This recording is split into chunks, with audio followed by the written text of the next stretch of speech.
반갑습니다. 10월 29일 목요일 큐티 스케치 시간입니다. 오늘 본문은 예레미야 52장 1절로 11절까지의 말씀입니다. 오늘 본문은 이렇게 시작합니다. 시드기야가 왕 위에 오를 때에 나이가 21세라. 예루살렘에서 11년 동안 다스리니라. 그의 어머니 이름은 하무달이라. 림나인 예레미야의 딸이더라. 그가 여호야김의 모든 행위를 본받아 여호와 보시기에 악을 행한지라. 오늘 52장은 이제 예레미야서의 마지막 장인데요. 사실 어제 본문인 예레미야 51장 64절까지가 공식적인 그런 예언 사역이 마무리되는 그런 내용입니다. 모든 열방 바벨론까지 이제 망하게 되는, 망한다라고 하는 그런 심판의 예언이 이제 끝이 났고요. 이 52장은 어떤 면에서 부록과 같이 실제로 이스라엘 역시도 망했다는 것, 마지막 왕 시드기야 왕 때의 이야기를 하면서 예레미야서가 이제 마무리를 하게 됩니다. 오늘은 시드기야 왕, 마지막 왕, 예루살렘, 유다의 마지막 왕의 이야기가 나오는데 참 비참한 최후임을 다시 한번 확인시켜 줍니다. 시드기야가 어떠한 최후를 맞이하게 되었는지, 어떨 때 참으로 사람은 비참한 그런 삶을 살게 되는지 오늘 본문을 통해서 우리가 배울 수 있을 것 같아요. 시드기야의 특징을 오늘 이야기하고 있는데요. 그는 2절에 여호야김의 모든 행위를 본받아. 그의 형입니다. 여호야김 왕이었어요. 여호야김 왕이 패해지고 시드기야가 11년 동안 마지막 통치를 했는데, 여호야김을 본받았다라고 하는 대표적인 것은 뭐냐 하면 악행인데요. 그 악행 중에 여러 가지 악행들이 있을 겁니다. 우상 숭배도 있었고, 근데 이제 특별히 친애굽, 하나님께서는 바벨론에게 항복하라고 말씀하셨는데 그 형이 그렇게 애굽과 친하게 지내려고, 애굽의 도움을 받으려고 했던 그런 시도들을 시드기야 왕이 배운 겁니다. 사실 시드기야는 누가 세웠냐면 바벨론에서 세웠어요.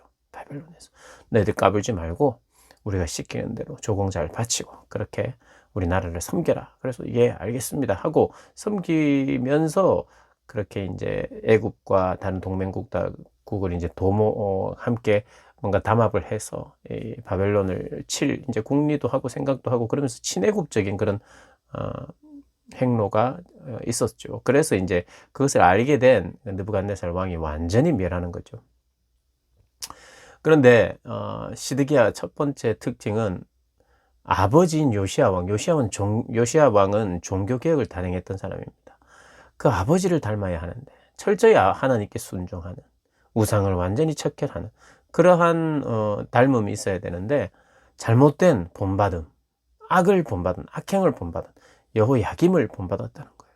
그래서 우리는 누구를 본받느냐가 진짜 중요합니다. 여러분, 누구를 본받느냐, 성경은 예수를 본받으라, 이게 우리 신앙생활의 전부입니다. 간단하게 요약하면 그거예요. 예수를 본받는 게, 그게 바로 신앙생활입니다. 예수를 본받지 않으면 악을 본받게 되어 있어요. 예수를 나는 본받지 않습니다. 그러면 악을 본받게 되어 있어요. 불순종을 본받게 되어 있습니다. 하나님의 방법이 아닌 내 방법을 본받게 되어 있어요.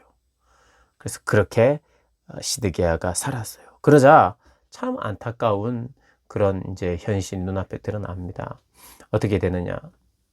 성을 1년 몇 개월 동안 이렇게 바벨론에서 포위를 하다가 결국에는 성벽이 무너지고 허물어집니다. 그래서 도망을 가야죠. 살기 위해서 시드기야 왕과 함께 그 병사들이 도망을 가는데 결국 잡힙니다. 갈대아 이 바벨론 군인들이 잡으러 가서, 잡힌 곳이 어디냐? 여리고 평지예요. 여리고 하면 어디입니까?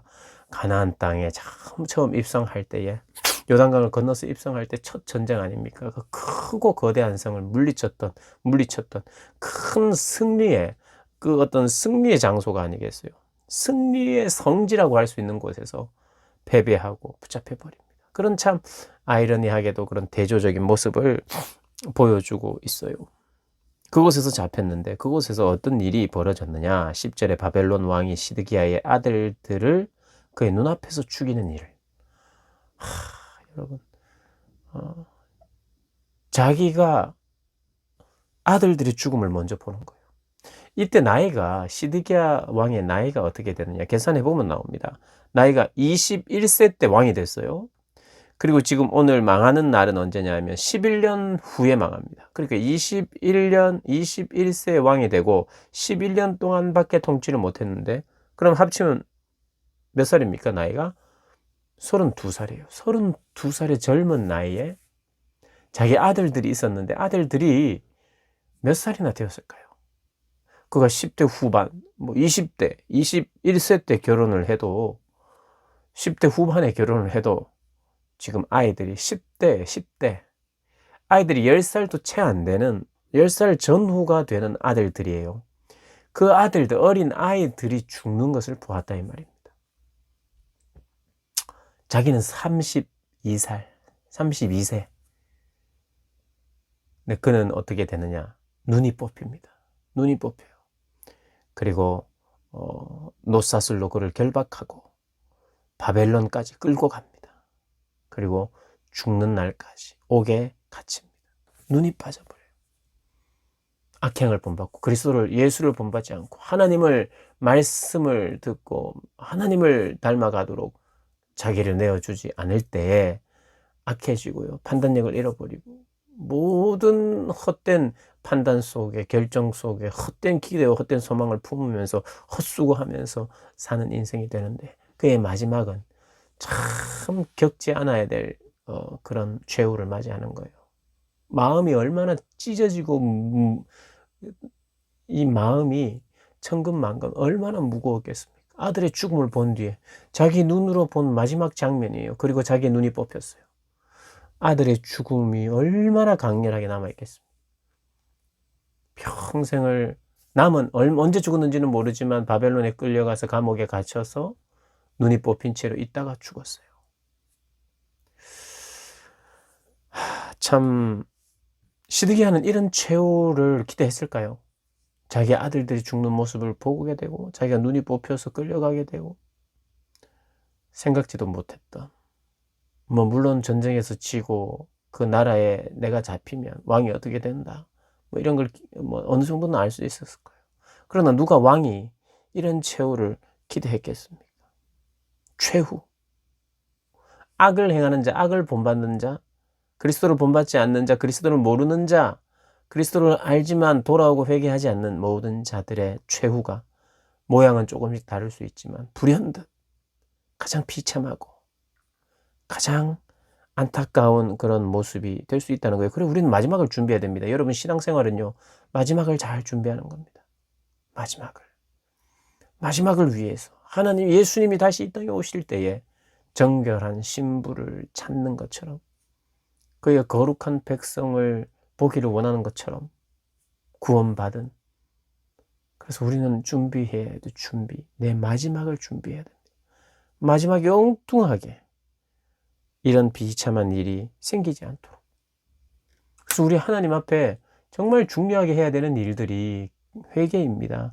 회개를 통해서 나를 정결하게 하고 정결한 눈을 가지고 정결한 마음과 생각을 가지고 올바른 생각들을 하면서 하나님이 주신 그런 마음들을 가지고 비전을 가지고 이 땅을 살아야 하죠.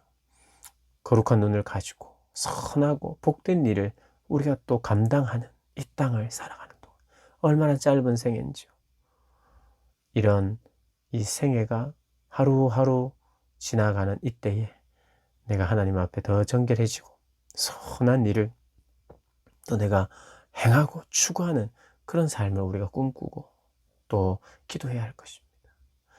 시드기야의 이런 비참한 최후가 되지 않도록 나 자신이 되지 않을 뿐더러 우리 가족들의 그런 비참한 최후가 이렇게 되지 않도록 그리고 내가 할 수 있는 한 섬길 수 있는 모든 이들이 이런 비참함 가운데 생을 마감하지 않도록 우리가 하나님 앞에 선한 일을 도모하면서 기도하면서 이 일들을 감당해야 될 줄 믿습니다.